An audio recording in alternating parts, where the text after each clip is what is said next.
Iran के द्वारा अमेरिकी एयरबेस पर मिसाइलों से हमला किया गया है और जो ये पूरा का पूरा युद्ध है ये विस्तार लेता हुआ दिख रहा है।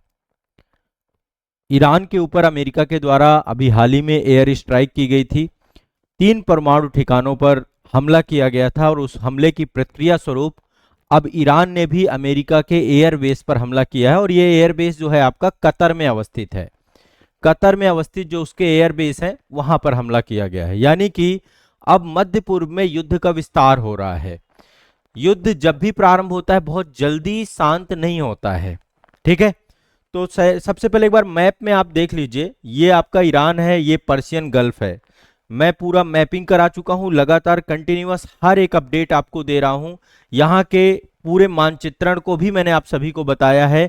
मैंने आपको पिछले सेशन में फारस की खाड़ी, होर्मुज जल संधि पे बैन को लेकर जितने भी मामले हैं सभी मुद्दों पर विस्तार से हमारी चर्चा हुई है।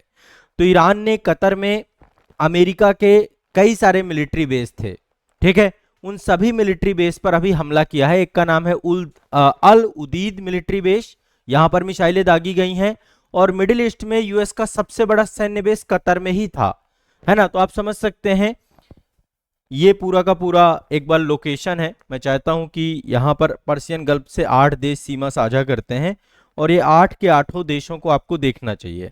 ये आपका देखिए ईरान है, इसके जस्ट बगल में इराक लगा हुआ है, ठीक है। इराक में भी अमेरिका के कई सारे मिलिट्री बेस हैं, ठीक है। यहां पर देखिए छोटे छोटे देश हैं, ये सारे, ये फारस की खाड़ी है, इसको पर्शियन गल्फ कहते हैं। यहां पर होर्मुज जल संधि है, ठीक है। तो यहां पर देखिए कुवैत है, यहीं पर एक छोटा सा द्वीपीय देश है बहरीन है, और ये है कतर। यहां पे हमला हुआ है, ये अमेरिका का मिलिट्री बेस था आपका, ठीक है। अमेरिका ने ईरान के 3 साइटों पर हमला किया था, एक तो नतांज, दूसरा फोर्डो और इस्पाहान। यहां पर B-2 बॉम्बर्स के माध्यम से लगभग 14,000 किलो जो है बंकर विस्फोटक आपके यहां पर बम गिराए गए थे, बस्तर बम गिराए गए थे। अब देखिए यहां पर बस ध्रुवीकरण ना हो। ध्रुवीकरण का मतलब यह है कि अब गुटबाजी नहीं होनी चाहिए, क्योंकि अभी ईरान ने रूस से मदद मांगी है, ठीक है। जो खामनेई है, जो ईरान के सुप्रीम लीडर हैं, रूस के राष्ट्रपति व्लादिमीर पुतिन से उन्होंने मदद मांगी है। और ईरान के विदेश मंत्री जो हैं वहां के, उन्होंने भी मॉस्को में पुतिन से मुलाकात की है। यानी कि अब यदि रूस इस मामले में ईरान का सपोर्ट करता, क्योंकि इजराइल का सीधा सपोर्ट अमेरिका कर रहा है, अमेरिका ने हमला भी कर दिया है, तो ऐसे में यदि रूस आ जाता है यहां पर, तो फिर कहीं ना कहीं पे मामला बहुत अलग दिशा में चला जाएगा। लगातार ये क्षेत्र बहुत लंबे समय से अशांत है, कोई आज से अशांत नहीं है। मिडिल ईस्ट की घटनाएं सदैव होती आ रही, पहले इजराइल हमास की अशांति, उससे पहले सीरिया में जो ISIS का मामला था, इराक में सद्दाम हुसैन का मामला, और अब ईरान को जो है अशांत किया जा रहा है। ईरान लगातार कह रहा है कि हमारा जो न्यूक्लियर प्रोग्राम है वो शांतिपूर्वक हम प्रोग्राम कर रहे हैं, और ईरान ने यह भी कहा कि हम न्यूक्लियर प्रोग्राम को रोकेंगे नहीं, हम ये नागरिक सुरक्षा के लिए, जो हमारी नाभिकीय ऊर्जा है उस पर्पस के लिए इसे कर रहे हैं। हमारे ऊपर युद्ध थोपा जा रहा है और हम थोपे हुए युद्ध को थोपी हुई शांति के साथ समाप्त नहीं करेंगे, हम बकायदा इसका जवाब देंगे। और ईरान कभी भी ना तो सरेंडर कर रहा है और ना कभी सरेंडर करेगा। अब यहां पर एक चीज और समझिएगा, अभी हाल ही में ट्रंप ने इस पूरे मामले में, ट्रंप को आपको पता है हमेशा जब भी कोई मुद्दा होता है उस मुद्दे में सबसे आगे अपने आप को खड़ा करना है। अभी भारत पाकिस्तान जो युद्ध हुआ था, युद्ध नहीं, एक तरीके से भारत के द्वारा ऑपरेशन सिंदूर चलाया गया, एक कार्रवाई हुई, फिर पाकिस्तान के द्वारा भी उस कार्रवाई में प्रतिक्रिया की गई। तो उस पूरे मामले में ट्रंप ने वाहवाही लूटने के लिए कि मैंने परमाणु युद्ध रुकवा दिया, मैंने दो परमाणु शक्ति संपन्न देशों के बीच में मध्यस्थता करा दी, ये करा दी, जो कि पूरी तरीके से निराधार बातें थी। फिर से ट्रंप राग अलापने लगे हैं। ट्रंप ने ईरान व इजराइल के बीच, उन्होंने कहा कि कंप्लीट सीज फायर हो चुका है, पूर्ण युद्ध विराम हो चुका है। ईरान ने उस पर प्रतिक्रिया दी है और ईरान ने कहा कि अभी तक कोई समझौता नहीं हुआ है, अमेरिकी राष्ट्रपति जो भी बोल रहे हैं वो पूरी तरीके से जो है सत्य नहीं है। और अभी हम लगातार जो है अपने ऊपर, जो हमारे ऊपर हमला किया गया है, उस हमले में हम अपनी आत्मरक्षा के अधिकार के अंतर्गत काम कर रहे हैं। तो ईरान ने युद्ध विराम पर कोई समझौता नहीं हुआ है ऐसी पुष्टि की है, यानी कि युद्ध लंबा चलेगा।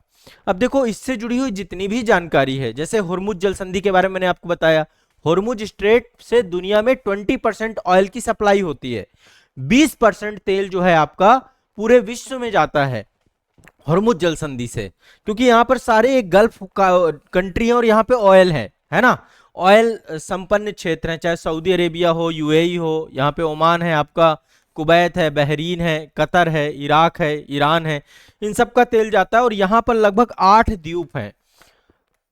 होर्मुज एक द्वीप का नाम भी है, होर्मुज जलसंधि, होर्मुज द्वीप भी। 8 द्वीपों में से 7 द्वीप ईरान के मतलब अंडर आते हैं, होर्मुज यहाँ पर इस वाले क्षेत्र में, पर्शियन गल्फ में। कुछ द्वीपों को लेकर के लगातार विवाद भी देखने को मिलता है, यूएई और ईरान के बीच में विवाद भी है ना। तो यहाँ पर इस पूरे रीजन पे यदि बैन एक तरीके से यहाँ पर इसको बंद कर दिया जाएगा तो फिर तनाव और चरम पे चला जाएगा। अभी भी मैं आपको बता दूं, ईरान की संसद के द्वारा होर्मुज जलसंधि को बंद करने का प्रस्ताव पारित कर दिया गया है और वहां का शीर्ष सुरक्षा निकाय ही तय करेगा कि इसको पूरी तरीके से बंद करना है कि नहीं करना है। यदि ये बंद हो जाता है तो कच्चे तेल की कीमतें लगभग 30 से 50% तक बढ़ जाएंगी और दुनिया में जो प्राकृतिक गैस है और कच्चा तेल है वो बहुत महंगा हो जाएगा। तो ऑयल के दाम अभी भी बहुत बढ़ चुके हैं, वर्ल्ड के बहुत सारे शेयर मार्केट क्रैश हो रहे हैं और ऐसे में कंडीशंस काफी खराब हो रही हैं। ठीक है, तो ईरान अब जो है एक तरीके से ये एक उसकी प्रक्रिया है और वो चाह रहा है कि वैश्विक तेल सप्लाई को बाधित कर दे, जिससे पूरे विश्व में एक दबाव बने और ईरान के ऊपर उसको जो है अपने कार्यक्रमों को लगातार चला सके। ठीक है, तो ऐसे में ये पूरा का पूरा मामला अभी हाल फिलहाल में चल रहा है, लगातार युद्ध हो रहे हैं, इजराइल भी लगातार ईरान पे हमले करता ही चला रहा है, अमेरिका की एंट्री हो चुकी है, बस रूस की एंट्री ना हो, यही सबसे सुरक्षित रहेगा और आपस में ही मामला सुलझ जाए। यदि ट्रंप कह रहे हैं कि शांति के लिए प्रयास किया जा रहा है तो शांतिपूर्ण यदि समाधान निकल जाता उससे बेहतर कुछ नहीं होगा। ठीक है, बाकी ईरान के ऊपर युद्ध थोपा गया है ये तो सत्य है, हमला तो इजराइल ने शुरू किया, हमला तो अमेरिका ने शुरू किया और हमेशा यही होता है। अमेरिका और इजराइल या कोई भी मतलब जो आज के टाइम पे जिन देशों के पास पावर ज्यादा है, चाहे वो चाइना हो चाहे वो, ये हमेशा अपनी शक्ति को प्रदर्शित करने के लिए लगातार जो है कहीं ना कहीं पे अशांति का माहौल बना के रखते हैं, जिसमें से सबसे अग्रणी अमेरिका ही है। तो अभी ईरान जो है इस मामले में पीछे हटने को तैयार नहीं है और लगातार वो प्रयासरत है। अब देखिए यहाँ पर एक दो चीजें आपको जाननी है, कुछ मैं होमवर्क आपको दे रहा हूँ, बाकायदा इन पे मैं सेशन ले चुका हूँ। ईरान की सीमाएं किस किस देश से लगती हैं इस पे मैं डिटेल वीडियो बना चुका हूं, वो वीडियो मैं आपको फिर से उपलब्ध करा दूंगा इसी चैनल पे। ठीक है, दूसरा यहाँ पे कैस्पियन सागर के साथ सीमा साझा, क्योंकि यहीं पे कैस्पियन सागर भी है, तो कैस्पियन सागर के साथ सीमा साझा करने वाले देश भी आपको देखने चाहिए। यहाँ पे आप ये पर्शियन गल्फ, फारस की खाड़ी पर भी मैं डिटेल वीडियो बना चुका हूं, मैं अगेन आपको वीडियो उपलब्ध करा दूंगा, आप एक बार देख लीजिएगा। बाकी बैच में अवेलेबल है, जितने बच्चे मेरे साथ अंतरराष्ट्रीय संबंध की क्लास कर रहे हैं या फाउंडेशन बैच में जुड़े हुए हैं, आप सभी लोग देखिएगा अंतरराष्ट्रीय संबंध में एक एक्स्ट्रा क्लास करके एक फोल्डर बना हुआ है। एक्स्ट्रा क्लास वाले फोल्डर में आपको बहुत सारा नया कंटेंट मिलेगा जो हाल फिलहाल के घटनाक्रम में हो रहा है। बाकी मैंने डिटेल से जो है पूरा आईआर पढ़ाया है और यहाँ पर मैं आपको एडिशनल मैंने बहुत सारी चीजें आपको करवाई हैं, तो आप उनको भी जरूर देखिएगा, उसमें करंट बेस्ड कंटेंट है पूरा का पूरा। ठीक है, तो ये पूरी जानकारी है। मैं चाहता हूं इस पूरे रीजन में पूरा मैपिंग वाला सेगमेंट, टर्की कहां पर है, काला सागर कहां पर है, काला सागर के साथ सीमा साझा करने वाले देश, भूमध्य सागर के साथ सीमा साझा करने वाले, सीरिया कहां है, वेस्ट बैंक कहां है, लेबनान कहां है, इजराइल कहां है, जॉर्डन कहां है, पूरा मिडिल ईस्ट देखना है आपको, सऊदी अरब कहां है, इराक कहां है, कतर कहां है, कुवैत कहां है, बहरीन कहां है, यूएई कहां है, ओमान क्या है, और यहाँ पर कौन कौन से रिवर्स हैं, कौन कौन सी खाड़ियां हैं, कौन कौन सी जल संधियां हैं, हर एक चीज का प्रॉपर मैपिंग मानचित्रण आपको करना चाहिए, ऐसा मेरा आप सभी से आग्रह है। और मैं तो आपको करवाऊंगा ही, मैं करवा ही रहा हूं, मैंने करवाया भी है जो है, बाकी मैं सारे सेशंस आपको अवेलेबल करा दूंगा, बिल्कुल भी आपको चिंता नहीं। ठीक है, ये पूरा अशांति का क्षेत्र है, इस पूरे क्षेत्र को एक बार डिस्कस करेंगे।